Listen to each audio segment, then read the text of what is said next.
sa susunod na lang para pag... Kayo po, nagbubutas? Oo. Hi, darling. Makati ba to? Ha?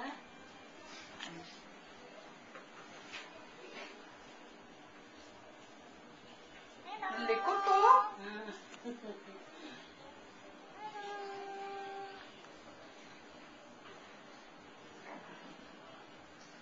Pag, ano po, patigil-tigil ba siyang magdede? Hindi naman. Hindi naman, direct. Ay, minsan, para siya nasasamil. Kasi namamatig na lang. Tapos minsan naman, ini-straight. Minsan na, straight. Pagbuto. Baka kako yung sa laman ng butas na... Oo. Ng nipple, no?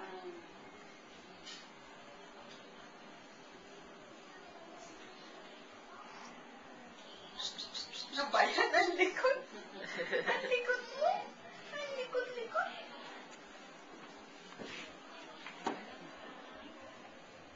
Alam mo, mukhang may allergic rhinitis siya talaga. Yun yung halak na naririnig nyo. Ayan, o, tingnan mo. May konti siyang ano eh. May konti siyang discharge. Kita mo? Diba? Yan. Tsaka medyo mapula. Sa ngayon, since it's not bothering her naman, no? Diba, hindi naman siya, hirap matulog. Hindi naman. Hindi naman siya hirap mag-feed. We won't give anything. Pero baka later on, matetest natin yan sa rainy season eh. Kung parang lagi siyang sinisipon, bahing ng bahing, then we'll give something. Pero for now, it's okay. Ha? Wait lang, baby. Wait. Ano ba yan?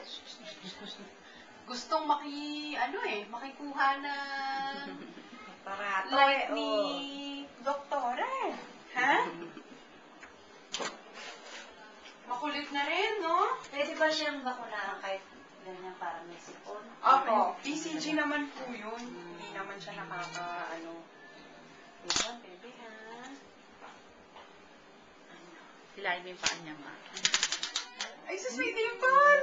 May dimple siya, no? Saka marunong nang umiti. Ha? Sociable ka na? Ha? Social smile na yan? Ha? Marunong nang mag-react pag kinakausap. Ang lalim ng dimple. Marunong na. Ibig sabihin, na siya, yung medyo nakakarinig, nakikita na niya tayo, good sign yan na. Marunong na makipagdaldalan. Madalas na yung magpasa umaga eh. Ayan, no, may gumagano, no? Parang nagsusnort. Wait lang po. Likot mo eh, no? Pag malikot, baby. Babako Si na. baby. Babako na ng baby na yan. Babako na.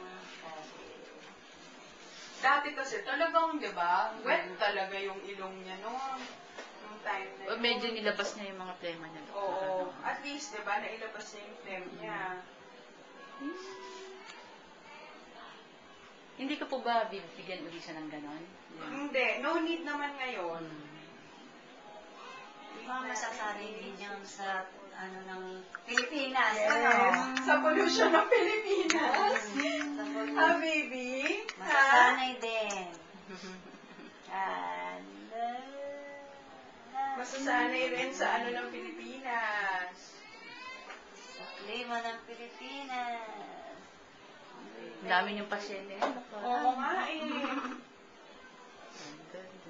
Okay.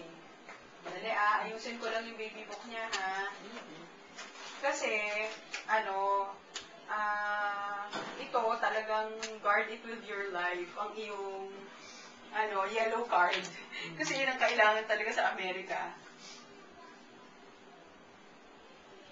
Pero kukopyahin ko na rin. Ano gagawin daw? BCG.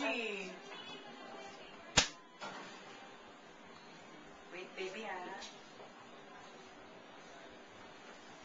Malikot na to. Grabe. At nagsya-smile na siya. Wait, baby. Ay, ang lakas na niya. No? Nakakatayo na nga eh. Sorry. No? Lakas na. Kapit ba ganyan ah? Ay, labas ko eh. Oo, labas puwet. Hindi naman po kayo keloid former, ma'am. Hindi. Hindi. Wait lang, Bea. Sorry, ha. dapat pala si tita katunan yan sa harap mo. Para siya yung matatandaan mo mukha. Ma, o baka, yan na, iiyak. Okay, wala na po. Wala na. Medyo masakit po si BCG eh. Di ba parang skin test yan eh. Okay. Baka may ganun, di ba? Opo. Masakit po nang ipasok yung gamot, oo. Mamaya po pwede nyo natanggalin yung ano niya. Plastic. Okay na po, Doc? Yes, thank you, thank you. Yay! Okay. Finish na po. Yay! Ang dali lang umiyak. Oo, wala po. Ana. Tapos na. Tapos na. Dance na, dance, babe. Okay, so I'll see you end of next month, ha? Oh, Para sa